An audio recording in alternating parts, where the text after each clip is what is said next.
దీపే నీ కన్న కూతురు అంటూ సుమిత్ర దగ్గర నిజాన్ని బయటపెట్టి జోష్నకి షాక్ ఇచ్చిన శివన్నారాయణ. అసలు శివన్నారాయణ దీపే సుమిత్ర కన్న కూతురని అసలు విషయాన్ని ఎలా తెలుసుకున్నాడు, ఏం జరగబోతుందో ఈ వీడియోలో తెలుసుకుందాం. అంతకంటే ముందుగా ఇప్పటి వరకు మా వీడియోని కనుక లైక్ చేయకపోతే తప్పకుండా ఒక్క లైక్ చేయండి. మీరిచ్చే ఒక చిన్న లైక్ మా ఛానల్కి ఎంతో మోటివేషన్ ఇస్తుంది. దశరథ్ అయితే కాంచనతో ఎంతో సంతోషంగా మాట్లాడుతూ ఉంటాడు. చెల్లమ్మ, నీకిచ్చిన మాట ఈ అన్నయ్య ఎప్పుడూ తప్పను, నీకిచ్చిన మాట నిలబెట్టుకున్నాను అంటూ అనంగానే ఇక కాంచన కూడా ఎంతో సంతోషపడిపోతూ ఉంటుంది. నా కోడల్ని నేను అపార్థం చేసుకున్నాను, ఎన్నో మాటలు అన్నాను, నన్ను క్షమించు దీప అంటూ క్షమాపణ అయితే చెప్తుంది కాంచన. అయ్యో అత్తయ్య, మీరు నాకు క్షమాపణ చెప్పడం ఏంటి? మీ ప్లేస్లో ఎవరున్నా అలాగే మాట్లాడతారు, మీరు నాకు క్షమాపణ చెప్పవలసిన అవసరమే లేదు అంటూ చెప్తూ ఉంటుంది దీప అయితే. ఇప్పుడు నాకు చాలా సంతోషంగా ఉంది అంటూ కాంచన అయితే ఎంతగానో మురిసిపోతూ ఉంటుంది. అప్పుడు ఇక అనసూయ అయితే అందరికీ స్వీట్ చేసి అయితే తీసుకువస్తుంది. ఇంతలో ఇక జోష్న చెప్పినట్టే పారిజాతం అయితే బయటే ఉండి తొంగి తొంగి చూస్తూ ఉండగా అప్పుడు ఇక సుమన్నారాయణ అయితే వస్తాడు. సుమన్నారాయణ చూసిన పారిజాతం అయితే, అమ్మో, ఇక్కడ జోష్న చెప్పినట్టు నిజం తెలుసుకోవడానికి ఇక్కడే నిలబడి ఉంటే ఇప్పుడు ఈ ముసలోడు గనుక నన్ను చూస్తే చంపేస్తాడు, ఇక్కడి నుంచి నేను తప్పించుకోవాలి అంటూ సుమన్నారాయణ చూడకుండా పక్క నుంచి అయితే బయటికి వెళ్ళిపోతుంది పారిజాతం. ఇక సుమన్నారాయణ అయితే లోపలికి వస్తాడు. ఇంతలో అప్పుడే ఇక దశరథని అక్కడ చూసి, ఏంటి దశరథ, ఏదో ముఖ్యమైన పని అన్నావు, నీ ముఖ్యమైన పని కాంచనని కలవడమేనా?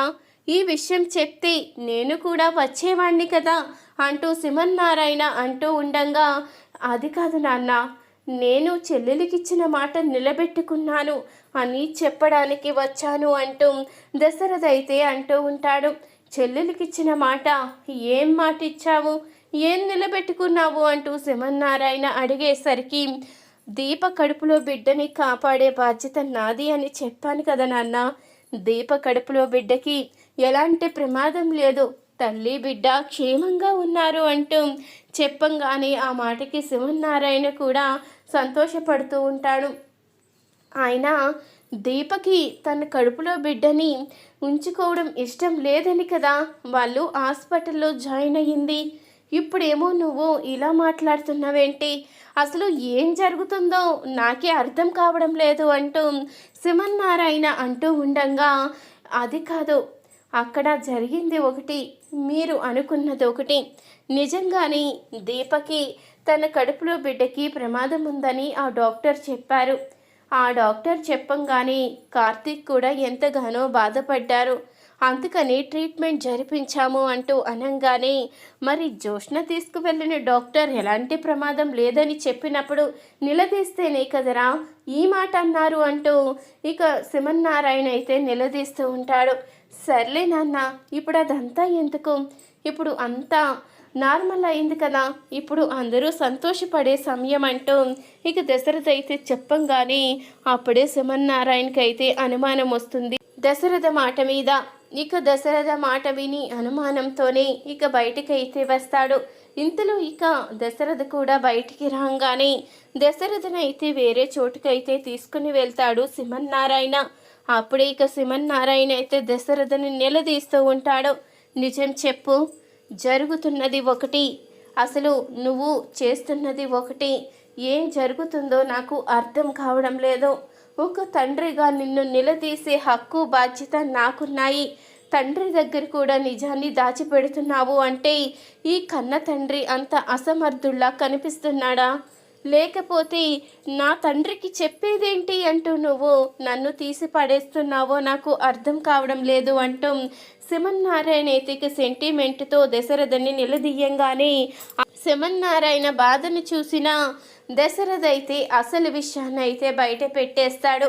ఇక పారిజాతం చేసిన పనిని తెలుసుకున్న శివనారాయణ అయితే కోపంగా ఇక పారిజాతం దగ్గరికైతే వచ్చి పారిజాతం చెంపైతే పగలగొడతాడు.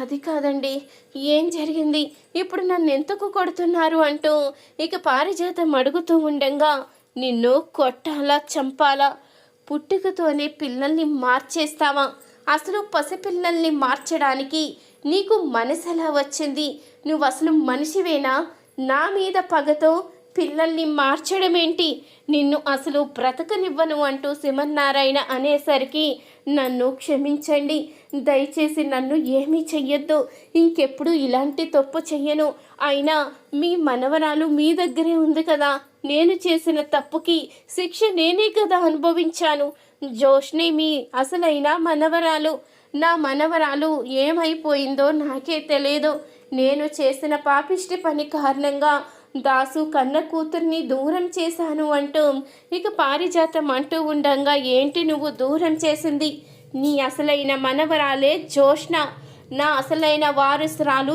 దీప అంటూ సింహనారాయణ అనేసరికి ఆ మాటకి పారిజాతం అయితే ఒక్కసారిగా షాక్ అయిపోతుంది.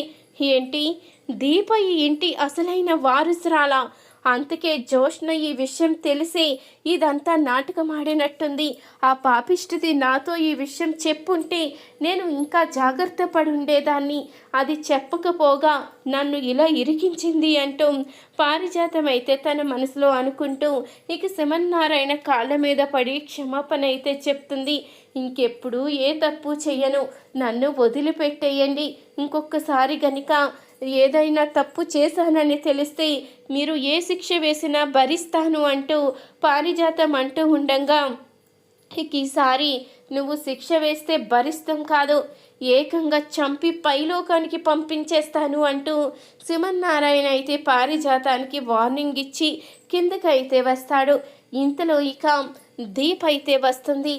అప్పుడే సుమిత్ర అయితే అడుగుతూ ఉంటుంది, నీ కడుపులో బిడ్డ క్షేమమేనా, లేకపోతే వదిలేసుకున్నావా, అయినా నీలాంటి తల్లిని ఇప్పుడే చూస్తున్నాను దీప, బిడ్డ కోసం ప్రాణాలే ఇచ్చే కన్న తల్లులున్నారు, కానీ నువ్వేంటో బిడ్డని వదిలేసుకోవడానికి సిద్ధపడ్డావు, అదే నాకు అర్థం కాలేదు, నిన్ను చూస్తూ ఉంటే అసలు ఏమనాలో కూడా నాకు అర్థం కావడం లేదు అంటూ సుమిత్ర అంటూ ఉండంగా, అప్పుడే సింహనారాయణ అయితే కోపంగా, ఏంటమ్మా సుమిత్ర, అసలు దీప గురించి ఏమీ తెలుసుకోకుండా నీ నోటుకొచ్చినట్టు మాట్లాడుతున్నావే, అసలు దీప ఎవరనుకున్నావు, నీ కన్న కూతురు, తను కడుపులో బిడ్డని ఎందుకు వదిలేసుకోవాలి అనుకుంది అనుకున్నావు, నీ ప్రాణాలు కాపాడడం కోసం, నిన్ను బ్రతికించుకోవడం కోసం, నీకు బోన్ మేరో ఇస్తేనే నువ్వు బ్రతుకుతావు, నీకు బోన్ మేరో ఇస్తే తన కడుపులో బిడ్డ చనిపోతుంది,